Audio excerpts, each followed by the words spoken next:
आप कैसे शिव के 19 अवतारों का स्मरण, ध्यान, जप और तप से अपने जीवन को सही दिशा की ओर अग्रसर कर सकते हैं। आज हम जानेंगे शिव के 19 अवतारों और उससे संबंधित रहस्यों के बारे में। भगवान शिव का पिपलाद अवतार ऋषि दधीची और पत्नी सुवर्चा के पुत्र के रूप में हुआ था। यह एक चमत्कारी बाल अवतार है जिसे विशेष रूप से शनि दोष से मुक्ति और ग्रह बाधाओं को शांत करने के लिए पूजा जाता है। इस अवतार का जन्म ऋषि दधीची द्वारा देवताओं की भलाई के लिए अपने प्राणों के सर्वोच्च बलिदान के बाद हुआ था। भगवान शिव के इस रूप में शनि देव को उनके कुप्रभावों के लिए आकाश से नीचे गिरा दिया गया था। बाद में पिपलाद ने शनि देव को इस शर्त पर क्षमा किया कि वे 16 वर्ष से कम आयु के किसी भी व्यक्ति को कोई कष्ट नहीं देंगे। भगवान शिव का नंदी अवतार उनके 19 प्रमुख अवतारों में से एक माना जाता है। हिंदू धर्म ग्रंथों विशेषकर श्री शिव महापुराण के अनुसार नंदी केवल शिव जी के वाहन या गण नहीं थे, बल्कि वे स्वयं सदाशिव के साक्षात अंश हैं। उन्हें ब्रह्मांड में भक्ति, शक्ति और धैर्य का सबसे बड़ा प्रतीक माना जाता है। पौराणिक कथा के अनुसार शिलाद नाम के एक धर्मात्मा ऋषि थे। उन्होंने भगवान शिव से संतान प्राप्ति के लिए भगवान शिव की घोर तपस्या की। उनके तपस्या से प्रसन्न होकर भगवान शिव ने उन्हें वरदान दिया कि स्वयं उनके पुत्र के रूप में जन्म लेंगे। इसके बाद जब शिलाद ऋषि ने यज्ञ किया तो यज्ञ भूमि से एक दिव्य बालक प्रकट हुआ जिसका नाम नंदी रखा गया। जन्म के समय इस बालक के 3 नेत्र और 4 भुजाएं थीं। जब वे बड़े हुए तो 2 संतों ने भविष्यवाणी की कि नंदी अल्पायु हैं। यह सुनकर वे घबराए नहीं और शिव की आराधना करने लगे। नंदी की कठोर तपस्या से खुश होकर महादेव प्रकट हुए। शिव जी ने नंदी को अपने गणों का अधिपति और अपना सबसे प्रिय वाहन और परम मित्र बना लिया। भगवान शिव का वीरभद्र अवतार सबसे शक्तिशाली भयंकर रूप माना जाता है। यह अवतार महादेव के परम क्रोध और दुख से उत्पन्न हुआ था। प्रजापति दक्ष जो माता पार्वती के पिता थे, उन्होंने एक भव्य यज्ञ का आयोजन किया जिसमें उन्हें जानबूझकर भगवान शिव को आमंत्रित नहीं किया। जब सती वहां पहुंची तो दक्ष ने उनके सामने महादेव का घोर अपमान किया। अपने पति का अपमान सहन न कर पाने के कारण माता सती ने यज्ञ की योग अग्नि में कूदकर अपने प्राण त्याग दिए। सती की मृत्यु का समाचार सुनकर भगवान शिव अत्यंत क्रोधित हो गए। उन्होंने गुस्से में अपनी एक जटा उखाड़कर जमीन पर पटक दी। उस जटा से 2 भाग हुए जिससे महाबलिशाली वीरभद्र और महाकाली का रूप भद्रकाली प्रकट हुई और उन्होंने राजा दक्ष के यज्ञ स्थल पर जाकर वहां उपस्थित देवताओं को परास्त किया और अंत में अहंकारी राजा दक्ष का सिर धड़ से अलग कर दिया। बाद में शिव शांत होकर दक्ष को बकरे का सिर लगाकर दोबारा जीवित किए। आध्यात्मिक रूप से राजा दक्ष मनुष्य के अहंकार का प्रतीक है। माता सती हृदय या भक्ति की प्रतीक है और वीरभद्र ईश्वरीय न्याय व शक्ति के प्रतीक है। भगवान शिव के भैरव अवतार को उग्र और प्रचंड रूप को भैरव कहा जाता है। भय का विनाश करने वाला या भरण करने वाला, उन्हें ब्रह्मांड का रक्षक, समय के देवता और बुराई का नाश करने वाले के रूप में पूजा जाता है। पौराणिक कथाओं के अनुसार एक बार ब्रह्मा और विष्णु के बीच श्रेष्ठता को लेकर विवाद हुआ। उस समय भगवान शिव ने दोनों के अहंकार को नष्ट करने के लिए एक विशाल ज्योतिर्लिंग प्रकट किए। उस ज्योतिर्लिंग के तेज के कारण ब्रह्मा जी के 5वें मस्तक ने शिव जी का अनादर किया। तब महादेव के क्रोध से भैरव की उत्पत्ति हुई। उनका रूप बहुत ही भयंकर और उग्र है। वे नग्न या बाघंबर पहने हुए, गले में मुंडों की माला और हाथों में दंड तथा खोपड़ी का पात्र लिए हुए हैं। अश्वत्थामा भगवान शिव के अंशावतार माने जाते हैं। वे महाभारत काल में गुरु द्रोणाचार्य और माता कृपी के पुत्र थे। अश्वत्थामा जन्म से ही अमर है। माना जाता है कि वे आज भी धरती पर जीवित हैं। गुरु द्रोणाचार्य ने भगवान शिव को पुत्र रूप में पाने के लिए घोर तपस्या की थी। उनकी तपस्या से प्रसन्न होकर शिव जी ने उन्हें वरदान दिया और स्वयं काल, क्रोध, यम और रुद्र के अंश से अश्वत्थामा के रूप में अवतार लिया। अश्वत्थामा के जन्म से ही उनके माथे पर एक दिव्य मणि जुड़ी हुई थी जो उन्हें सभी देवी देवताओं और नागों से सुरक्षित रखती थी और उनकी शक्तियों का मुख्य स्रोत थी। महाभारत के युद्ध में विजय होने के लिए अश्वत्थामा ने भगवान शिव की कठिन तपस्या की थी। शिव जी ने उन्हें अजय होने का आशीर्वाद दिया था। महाभारत युद्ध के अंत में अश्वत्थामा द्वारा 5 पांडवों के पुत्रों का वध करने तथा उत्तरा के गर्भ में पल रहे शिशु को मारने के प्रयास के कारण भगवान कृष्ण ने उन्हें युगों युगों तक भटकने और कोढ़ी होने का श्राप दिया था। इसके साथ ही भगवान कृष्ण ने उनके माथे की मणि भी निकाल ली थी। बात करते हैं शिव के सरव अवतार का, तो पौराणिक कथाओं के अनुसार जब भगवान विष्णु के नरसिंह अवतार ने हिरण्यकश्यप का वध कर दिया तब भी उनका क्रोध शांत नहीं हुआ था। उनके गुस्से से पूरी सृष्टि में हाहाकार मच गया था। तब शिव जी ने नरसिंह भगवान का क्रोध शांत करने के लिए यह अवतार लिया था। इनका आधा भाग सिंह और आधा भाग मनुष्य का था। इनके शरीर का एक भाग शरभ नामक पौराणिक पक्षी का था। यह एक ऐसा शक्तिशाली जीव था जो शेर से भी अधिक ताकतवर माना जाता था। इनके 8 पैर थे। ये अत्यंत विशाल थे। इनके पंख वज्र के समान शक्तिशाली थे। शरभ रूप में शिव जी नरसिंह देव के पास गए और उन्हें अपनी पूंछ तथा पंखों में लपेटकर आकाश में उड़ गए। इसके बाद शिव जी ने अपनी अलौकिक शक्ति से भगवान नरसिंह का क्रोध शांत किया और उन्हें सामान्य रूप में लौटने में सहायता की। भगवान शिव के गृहपति अवतार का अर्थ है घर का स्वामी। यह अवतार गृहस्थ जीवन, धर्म और साधना का महत्व सिखाता है। नर्मदा के तट पर विश्वानर नाम के मुनि और उनकी पत्नी सुचिस्मति रहते थे। संतान न होने के कारण उन्होंने काशी में कठोर तपस्या की, जिससे प्रसन्न होकर भगवान शिव ने उन्हें पुत्र के रूप में जन्म लेने का वरदान दिया। उनके घर स्वयं भगवान शिव ने पुत्र के रूप में जन्म लिया, जिसका नामकरण ब्रह्मा जी ने गृहपति किया। जब गृहपति 9 वर्ष के हुए तब देवर्षि नारद ने आकर बताया कि ग्रहों की चाल के कारण बालक को बिजली गिरने और अग्नि से अल्पायु का खतरा है। मृत्यु के भय को टालने के लिए गृहपति काशी चले गए। वहां उन्होंने शिव की तपस्या की और एक शिवलिंग स्थापित किया। देवराज इंद्र उनसे प्रसन्न होकर वरदान देने आए। गृहपति ने शिव के अलावा किसी और से वरदान लेने से इनकार कर दिया। क्रोधित होकर इंद्र ने उन पर वज्र से प्रहार किया, जिससे गृहपति डरकर मूर्छित हो गए। अपने भक्त की रक्षा के लिए भगवान शिव तुरंत प्रकट हुए और इंद्र को वापस जाना पड़ा। महादेव ने गृहपति को अमरता का वरदान दिया और कहा कि आज के बाद तुम अजय हो। गृहपति द्वारा काशी में पूजे गए शिवलिंग को अग्निश्वर लिंग कहा जाता है। यह अवतार यह संदेश देता है कि सच्ची भक्ति, धैर्य और धर्म का पालन करने से मनुष्य जीवन की हर बड़ी बाधा पर पार पा सकता है। महर्षि दुर्वासा भगवान शिव के अंशावतार थे। वे महान ऋषि अत्रि और माता अनुसुईया के पुत्र थे। उन्हें अपने उग्र स्वभाव और भयानक क्रोध के लिए जाना जाता था। इसी कारण उनका नाम दुर्वासा पड़ा।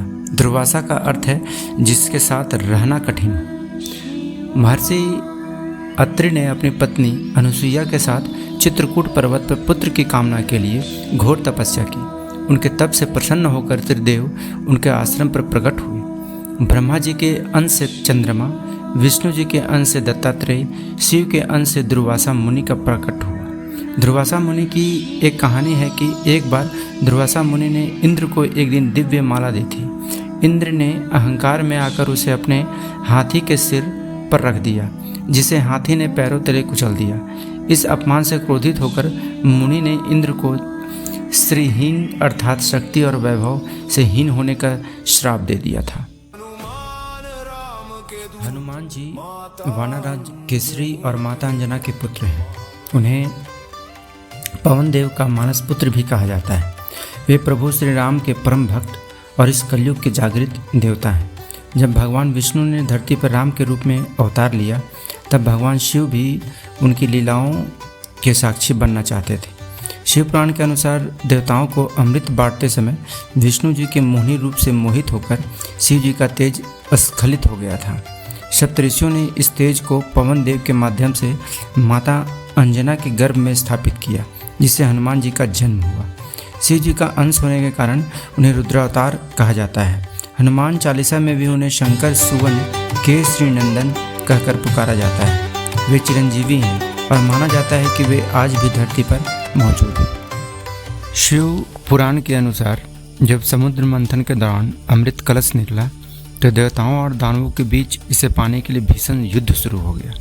युद्ध में कई दानव अपनी मायावी शक्तियों का प्रयोग कर रहे थे। तब देवताओं की रक्षा और धर्म की स्थापना के लिए भगवान शिव ने वृषभ अर्थात विशाल बैल का रूप धारण किया और युद्ध मैदान में उतरे। एक अन्य पौराणिक कथा के अनुसार जब भगवान विष्णु पाताल लोक गए थे तब उनके संपर्क में आने से कई शक्तिशाली पुत्रों का जन्म हुआ। इन पुत्रों ने पृथ्वी से लेकर पाताल लोक तक भारी उपद्रव मचाना शुरू कर दिया और संहारक बन गए। तब सभी ऋषि मुनि और ब्रह्मा जी भगवान शिव के शरण में गए। तब महादेव ने वृषभ अवतार लेकर इन उत्पाती शक्तियों का नाश किया और सृष्टि में शांति स्थापित की। वृषभ अर्थात बैल धर्म का प्रतीक माना जाता है। इस अवतार का संदेश यह है कि जब जब धर्म पर संकट आता है भगवान शिव स्वयं उसकी रक्षा के लिए प्रकट होते हैं। शिव पुराण की कुछ कथाओं में वृषभ अवतार को भगवान शिव के प्रिय वाहन नंदी का ही स्वरूप माना गया है, जो साक्षात धर्म और न्याय का प्रतीक है। तो अभी तक आपने भगवान शिव के 10वें अवतार तक आपने देखा और 9 अवतार को देखने के लिए हमारे चैनल पर बने रहें। और इससे आपको क्या शिक्षा मिलती है या क्या आपके जीवन में बदलाव आता है, इसे हमें कमेंट में ज़रूर लिखें और सब्सक्राइब करना ना भूलें। सब्सक्राइब ज़रूर करें और अब आगे देखते हैं कि और सुनते हैं हम सभी भगवान के और 9 अवतार। तब तक हमारे चैनल पर बने रहें। भगवान शिव का यतिनाथ अवतार उनके अतिथि प्रेम, त्याग और भक्त की परीक्षा लेने वाले स्वरूप को दर्शाता है। शिव पुराण के अनुसार आहुक और उसकी पत्नी आहुका शिव के अनन्य भक्त थे। एक बार महादेव यति मीन्स सन्यासी के वेश में उनकी कुटिया में आए।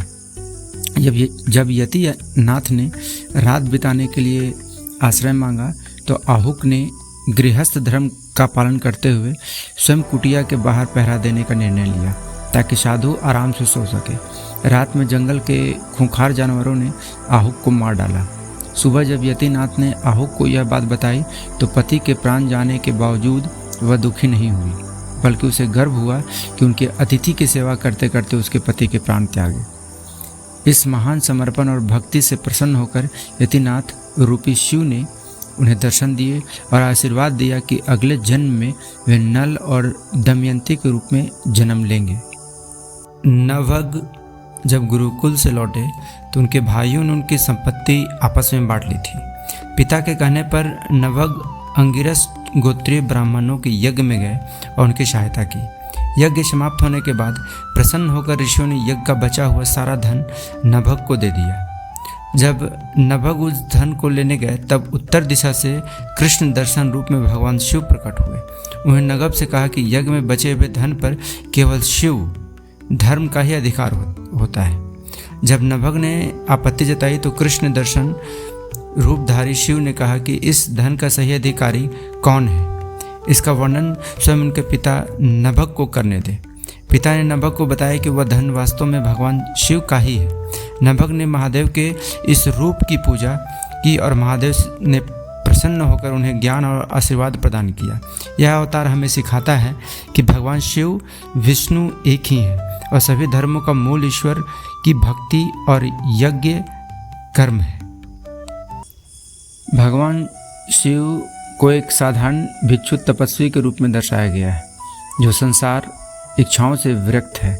यह रूप दर्शाता है कि महादेव अपने भक्तों से के रक्षक हैं और विपत्ति के समय किसी न किसी रूप में सहायता करने के लिए सदा उपस्थित रहते हैं। भिक्षु रूप शिव जी ने एक गरीब भिखारन को उस बालक का परिचय दिया और उसका लालन पालन पोषण करने का निर्देश देकर अपना वास्तविक रूप प्रकट किया। उस महिला ने बालक का नाम धर्मगुप्त रखा। बड़ा होकर धर्मगुप्त ने भगवान शिव की कृपा से अपने दुश्मनों को हराया और अपने पिता का खोया हुआ राज्य वापस किया। भगवान शिव के 19 अवतारों में से सुरेश्वर एक प्रमुख अवतार है। इस अवतार में भगवान शिव ने एक छोटे बालक उपमन्यु की अनन्य भक्ति और दृढ़ विश्वास की परीक्षा लेने और उसे अमर पद का वरदान देने के लिए इंद्र का रूप धारण किया था। महर्षि व्याघ्रपाद के पुत्र उपमन्यु अपने मामा के घर पले। वे दूध की इच्छा से बहुत व्याकुल रहते थे। उनकी माता ने उन्हें सलाह दी कि उनकी मनोकामना केवल भगवान शिव ही पूरा कर सकते हैं। माता की बात मानकर उपमन्यु वन में चले गए और ओम नमः शिवाय का जाप करते हुए घोर तपस्या करने लगे। उपमन्यु की भक्ति की परीक्षा लेने के लिए भगवान शिव स्वयं सुरेश्वर अर्थात इंद्र का रूप धारण करके उनके सामने प्रकट हुए। सुरेश्वर के रूप में शिव जी ने स्वयं की बहुत निंदा की। अपनी आराध्य की बुराई सुनकर बालक उपमन्यु क्रोधित हो गए और उन्हें मारने के लिए दौड़े। बालक की इस अटल निष्ठा और प्रेम को देखकर शिव जी बहुत प्रसन्न हुए। उन्होंने अपने वास्तविक रूप में दर्शन दिए और उपमन्यु को क्षीर सागर अर्थात दूध का अनश्वर सागर के साथ साथ परम भक्ति का वरदान दिया। यह अवतार हमें सिखाता है कि जो भक्त सभी परीक्षाओं में खरे उतरकर ईश्वर पर अटल विश्वास बनाए रखता है उसे भगवान की कृपा और आशीर्वाद अवश्य प्राप्त होती है। भगवान शिव का किरातेश्वर अवतार उनकी वीरता, दयालुता और भक्तों की परीक्षा लेने के लिए अनूठे स्वभाव को दर्शाता है। महाभारत के वनवास काल के दौरान अर्जुन ने भगवान शिव को प्रसन्न करने और उनसे अमोघ पशुपत अस्त्र प्राप्त करने के लिए हिमालय के इंद्रकील पर्वत पर कठोर तपस्या की। अर्जुन की तपस्या भंग करने और उन्हें मारने के लिए दुर्योधन ने मूक नामक दैत्य को एक जंगली सुअर के रूप में भेजा। जब सुअर अर्जुन की ओर झपटा तो उन्होंने उस पर बाण चलाया। ठीक उसी समय भगवान शिव ने भी किरात अर्थात पहाड़ी शिकारी का वेश धारण करके उसी सुअर पर बाण चलाया। सुअर की मृत्यु के बाद अर्जुन और किरात के बीच विवाद हो गया कि सुअर का वध किसने किया। इस पर दोनों के बीच भीषण युद्ध हुआ। यहाँ तक कि अर्जुन ने सभी अस्त्र शस्त्र भी किरात रूपी शिव के सामने निष्फल हो गए। अर्जुन के असीम साहस, युद्ध कौशल और दृढ़ संकल्प से प्रसन्न होकर भगवान शिव ने किरात का रूप त्याग दिया और अपने वास्तविक रूप में दर्शन दिए। उन्हें अर्जुन को आशीर्वाद दिया और उनका सबसे शक्तिशाली पाशुपत अस्त्र प्रदान किया। मान्यता है कि इसी स्थान पर भगवान शिव ने अर्जुन को दर्शन दिए थे। सिक्किम के लेगशिप में स्थित किरातेश्वर महादेव मंदिर बहुत प्रसिद्ध और पवित्र तीर्थस्थल माना जाता है, जहाँ दूर दूर से श्रद्धालु आते हैं। भगवान शिव के ब्रह्मचारी अवतार, वटुक अवतार या ब्रह्मचारी वेश भी कहा जाता है, का वर्णन शिव पुराण में मिलता है। माता सती के त्याग के बाद जब देवी पार्वती ने शिव जी को पति रूप में पाने के लिए घोर तपस्या की थी, तब महादेव ने उनकी परीक्षा लेने के लिए एक युवा ब्रह्मचारी का रूप धारण किया था। ब्रह्मचारी रूप में भगवान शिव ने देवी पार्वती के सामने स्वयं शिव की निंदा की ताकि वे विचलित हों या क्रोधित होकर परीक्षा में असफल हो जाए। उन्होंने पार्वती को भिक्षुक बताकर शिव से विवाह न करने की सलाह दी, परंतु जब माता पार्वती अपने संकल्प में अडिग रहीं, अब ब्रह्मचारी द्वारा अपने आराध्य की निंदा सुनकर क्रोधित होकर वहां से जाने लगी, तब शिव जी उनके सच्चे प्रेम और भक्ति से प्रसन्न हुए और अपना वास्तविक स्वरूप प्रकट कर उन्हें दर्शन दिए।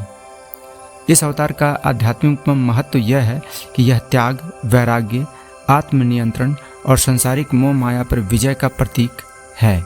समुद्र मंथन के दौरान अमृत प्राप्त करने के बाद देवताओं को अपनी शक्ति और विजय पर बहुत अभिमान हो गया था। देवताओं के इस मिथ्या अहंकार को तोड़ने के लिए भगवान शिव एक दिव्य यक्ष, प्रकृति और खजाने के रक्षक के रूप में प्रकट हुए। यह यक्ष ने देवताओं के सामने एक घास का तिनका रखा और चुनौती दी कि यदि आप लोग इतने शक्तिशाली हैं तो इस तिनके को काट कर दिखाएं। अग्नि, वायु और स्वयं देवराज इंद्र ने अपनी पूरी ताकत लगा दी, लेकिन उस छोटे से तिनकों को छू तक नहीं पाए। इसके बाद यह आकाशवाणी हुई, जिससे देवताओं को एहसास हुआ कि वे जिस शक्ति पर इतरा रहे हैं वह उनकी नहीं बल्कि परब्रह्म शिव की ही दी हुई है। सभी देवताओं ने अपनी भूल स्वीकार की और यक्ष से क्षमा मांगी। यह अवतार हमें शिक्षा देता है कि व्यक्ति चाहे कितना भी शक्तिशाली या धनी क्यों ना हो, उसे कभी भी अहंकार नहीं करनी चाहिए। पौराणिक कथाओं के अनुसार एक बार इंद्र को यह घमंड हो गया कि वे भगवान शिव के परम भक्त हैं और शिव हमेशा उनका सम्मान करेंगे। इस अहंकार में चूर होकर वे गुरु बृहस्पति और अन्य देवताओं के साथ कैलाश पर्वत पहुँचे। इंद्र की इस परीक्षा को लेने के लिए भगवान शिव ने अवधूत रूप धारण करके उनका मार्ग रोक लिया। जब इंद्र ने उस विचित्र योगी अर्थात अवधूत से रास्ता छोड़ने को कहा और बार बार उनका परिचय पूछा तो शिव जी मौन रहे। इस पर क्रुद्ध होकर इंद्र ने जैसे ही अवधूत पर अपना वज्र प्रहार करने के लिए उठाया, उनका हाथ वहीं स्तंभित अर्थात जम गया। तब गुरु बृहस्पति ने भगवान शिव को पहचान लिया और अवधूत की स्तुति की, जिसके बाद शिव जी ने प्रसन्न होकर इंद्र का हाथ ठीक किया और उन्हें अहंकार से मुक्त किया। बल के बजाय शांति और ज्ञान के माध्यम से अहंकार को नष्ट करना, यह अवतार सांसारिक इच्छाओं, संपत्ति और भौतिक चिंताओं से पूर्ण वैराग्य का संदेश देता है। सुनट नर्तक अवतार एक बेहद मनमोहक और अनूठा रूप है। इस अवतार में स्वयं महादेव ने पार्वती के पिता राजा हिमाचल के समक्ष उनकी पुत्री का हाथ मांगने के लिए एक नृत्य करने वाले नर्तक या सन्यासी का वेश धारण किया था। जब देवी पार्वती घोर तपस्या करके शिव को पति रूप में प्राप्त करने का प्रण कर चुकी थी, तब शिव जी ने पार्वती जी की परीक्षा लेने और उनके माता पिता हिमाचल और मैना को प्रसन्न करने के लिए यह रूप लिया था। इस रूप में भगवान शिव ने डमरू बजाने वाले एक नर्तक का रूप धरा था। इस वेशभूषा के साथ वे अत्यंत सुंदर और आकर्षक लग रहे थे। वे राजभवन में एक नर्तक के रूप में गए और अपनी अद्भुत कला से सभी को मंत्र मुग्ध कर दिया। जब राजा हिमाचल उनकी कला से प्रसन्न हुए और उनसे मनचाहा वरदान मांगने को कहा, तब शिव जी ने देवी पार्वती के हाथ की मांग की। यह अवतार शिव पुराण के अनुसार शिव के 19 प्रमुख अवतारों में से एक माना जाता है, जो प्रेम, समर्पण और विवाह में विनम्रता को दर्शाता है। तो ये थे भगवान शिव के 19 अवतारों का वर्णन जो आपने सुना और देखा। आप सभी को देखने के लिए, सुनने के लिए बहुत बहुत आभार। और इसी तरह के आध्यात्मिक वीडियो को देखने के लिए हमारे चैनल पे हमेशा बने रहें और सब्सक्राइब करें, ताकि जो भी मैं हमारे संस्था के द्वारा कैलाशा फाउंडेशन, कैलाशा धाम के द्वारा नए वीडियो आएंगे वो आप तक पहुंच पाए और उसे देखकर आप अपने जीवन में अग्रसर हों और अपने जीवन को आगे बढ़ाएं। तब तक के लिए हर हर महादेव, जय श्री शंभू।